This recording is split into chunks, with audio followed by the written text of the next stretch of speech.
Video here is going to be kind of short, but it's dealing with a question that I've been asked quite a bit, especially ever since I wrote the anthology, and it deals with the Apostle Paul because I've had people ask me about the Apostle Paul. What do you think about the Apostle Paul, his teachings?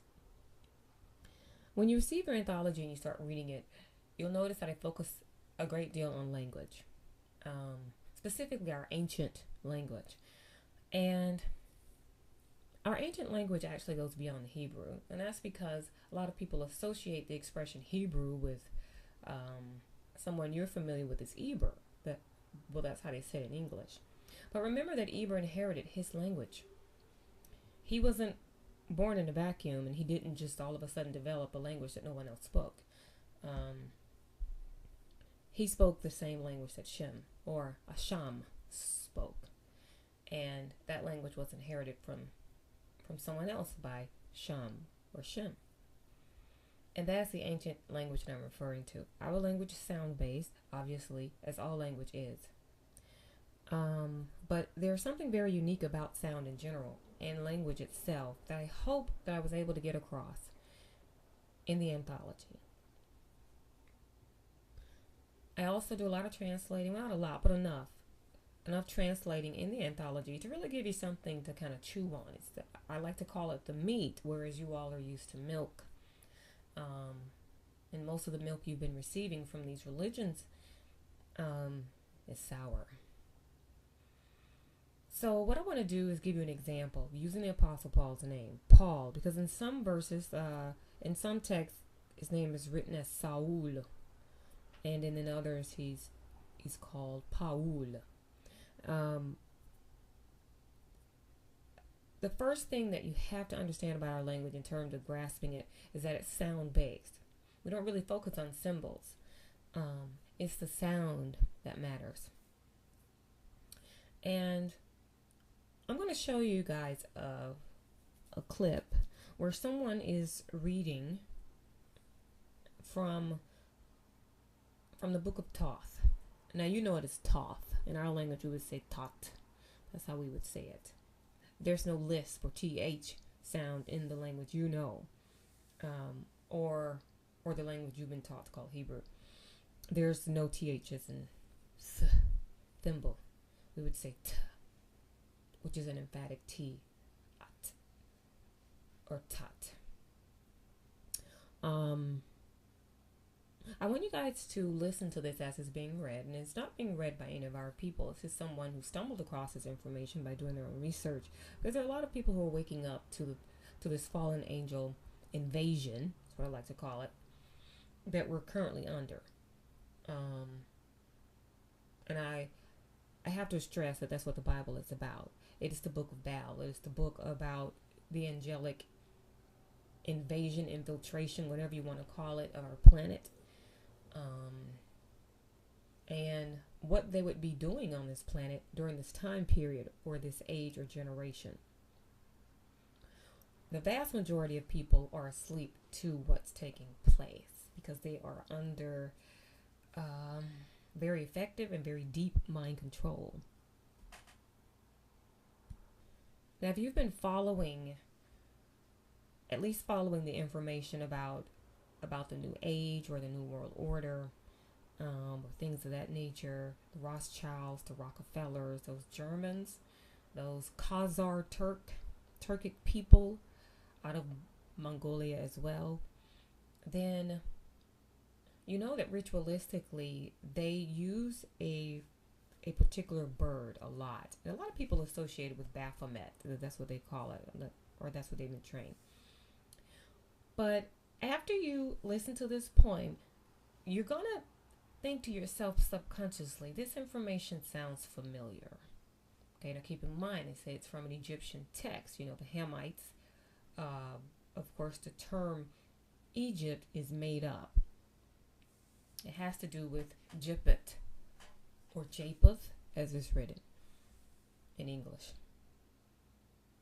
But just pay attention to the details.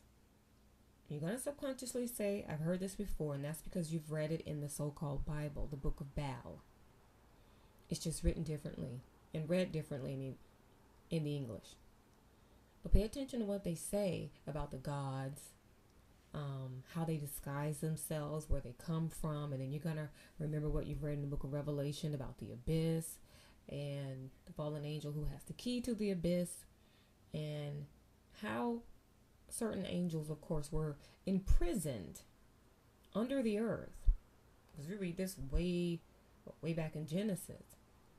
And then, of course, in Revelation, we're told they're let out during this time period. So you're going to see this information when he reads the text or some verses from Tot. Our language works exactly the same way. Our language is sound-based. And then after you look at this information or hear it, we're going to talk a little bit about the Apostle Paul. And you'll finally understand why I keep trying to explain why some, why they can't accept it, because they're still caught up in that mental trap of Christianity that they can't seem to escape from. When I try to explain it, the Apostle Paul was mixed. Okay? He's called a Sah'uulah for a reason. A Sah is a prefix we use in our language for people who are pale, white. A Sah'uulah. And then, of course, they took the Asa, or which is the, in our language, the negative is Asa. They took it off and they put a P there. Pa'ul. Pa means the mouth.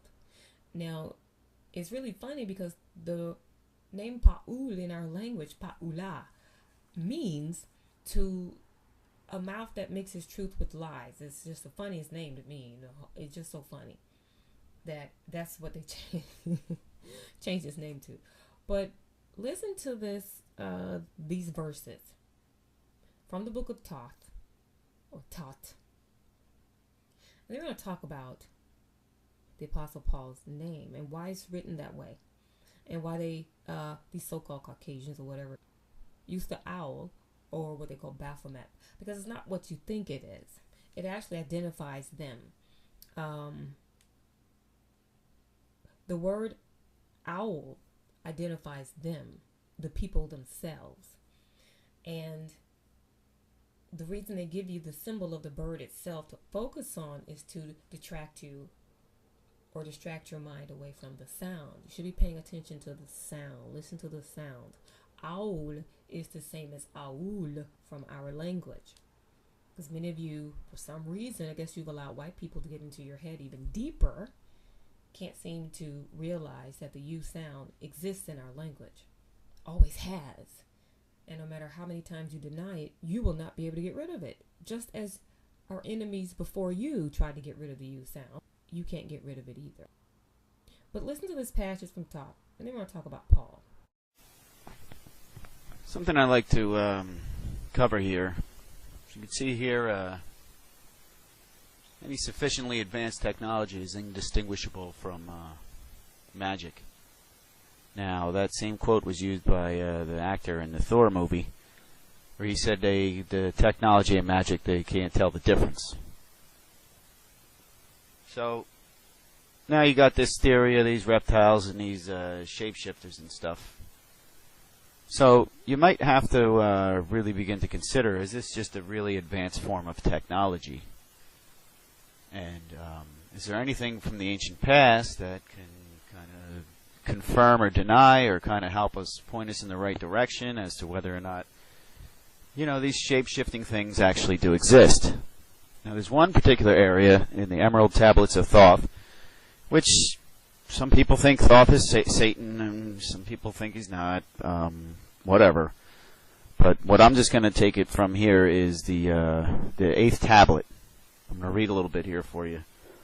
And then I'm going to show you some videos here to see if we made a link. So, it goes on here in the 8th tablet. Speak I of ancient Atlantis. Speak of the days of the kingdom of shadows. Speak of the coming of the children of shadows. Out of the great deep were they called by the wisdom of earth men, called for the purpose of gaining great power. Far in the past, before Atlantis existed, men there were who delved into darkness, using dark magic, calling up beings from the great deep below us. Further came they into this cycle, formless were they, of another vibration, existing unseen by the children of earth men. Only through blood could they have formed being. Only through man could they live in the world. In ages past were they conquered by masters, driven below to the place whence they came. But some there were who remained, hidden in spaces and plains unknown to men. Lived they in Atlantis as shadows, but at times they appeared among men. Aye, when the blood was offered, for they came they to dwell among men. In the form of man they amongst men, but only to sight were they as are men. Serpent-headed when the glamour was lifted, but appearing to man as men among men. Crept they into the councils, taking forms that were like unto men, slaying by their arts the chiefs of the kingdoms, taking their form and ruling over man. Only by magic could they be discovered, only by sound could their faces be seen. Sought they from the kingdom of shadows to destroy man and rule in his place. Okay, so as you heard in that little passage, what do they say about sound? Now, before we even consider that, notice what it says about these entities or these fallen angels. Basically, is what they are. It said that in the form of man, they came amongst us, but only to sight were they as men. In other words, on the outer appearance, they appear as men. So this is the same description. I talk about this in the anthology. How our foreparents described angels as white men. But then it says in the next passage, they are actually serpent-headed when the glamour is lifted. What is glamour? It's makeup, right? It's a disguise, a facade, something you put on to change your outer appearance. And one thing you're probably very familiar with, a makeup technique or glamour technique that's used today to disguise the true appearance is called contouring. It gives your face a completely different appearance. You don't look the same at all. And then in the next passage it says, but they appeared to man as men among men. They crept into the councils. What's a council? Like your government officials, your chiefs, and your priests and your priestesses. They said, but these beings crept into those councils, taking forms that were like men. They killed by their arts the chiefs of the kingdoms. Who are the chiefs of the kingdoms? Okay, perfect example would be your kings and queens. Let's talk about the descendants of Adawa'ama. The leaders, the chiefs, the priests, the priestesses, the kings and your queens. It says that these entities, the fallen angels, slayed by their arts the chiefs of these kingdoms.